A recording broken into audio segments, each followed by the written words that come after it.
टाटा समूह के मानद चेयरमैन और दिग्गज उद्योगपति रतन टाटा ने बुधवार देर दुनिया को अलविदा कह दिया। 86 वर्ष की उम्र में उनका निधन मुंबई के एक अस्पताल में हुआ। पद्म विभूषण से सम्मानित रतन टाटा का निधन दक्षिण मुंबई के ब्रीच कैंडी अस्पताल में रात 11:30 बजे हुआ। रतन टाटा दुनिया के सबसे प्रभावशाली उद्योगपतियों में से एक थे। इसके बावजूद वे कभी अरबपतियों की किसी सूची में नजर नहीं आए।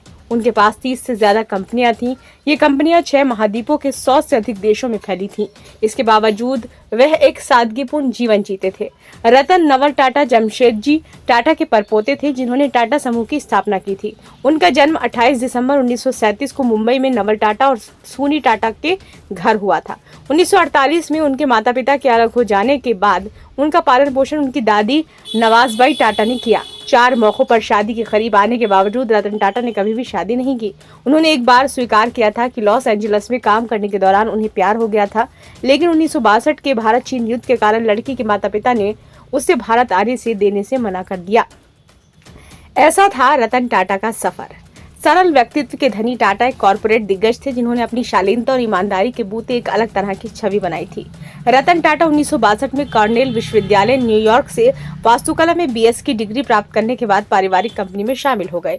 उन्होंने शुरुआत में एक कंपनी में काम किया और टाटा समूह के कई व्यवसायों में अनुभव प्राप्त किया। इसके बाद 1971 में उन्हें समूह की एक firm national radio and electronics company का प्रभारी निदेशक नियुक्त किया गया। एक दशक बाद वह टाटा इंडस्ट्रीज के चेयरमैन बने।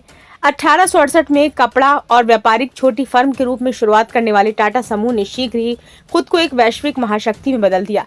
देखते ही देखते समूह नमक से लेकर इस्पात, कार से लेकर सॉफ्टवेयर, बिजली संयंत्र और एयरलाइन तक फैला गया।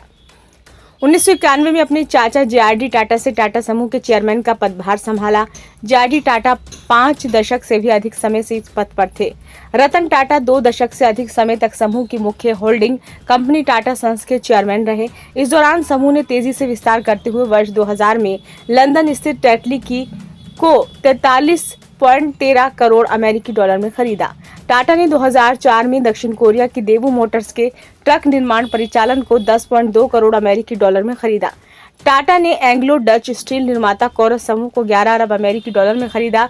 टाटा ने बोर्ड मोटर कंपनी से मशहूर ब्रिटिश कार ब्रांड जगुआर और लैंड रोवर को 2.3 अरब अमेरिकी डॉलर में खरीदा।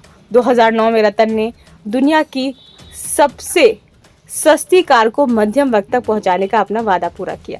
भारत के सबसे सफल व्यवसायियों में से एक होने के साथ साथ वे अपनी परोपकारी गतिविधियों के लिए भी जाने जाते थे। परोपकार में उनकी व्यक्तित्व भागीदारी बहुत पहले ही शुरू हो गई थी।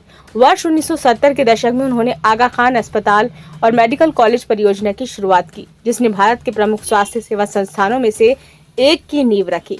दरियादिली के मामले में भी रतन टाटा का कोई सानी नहीं रहा। कोरोना महामारी के दौरान उन्होंने PM केयर्स फंड में 500 करोड़ की बड़ी राशि दान की थी। ब्यूरो रिपोर्ट, नई दिल्ली।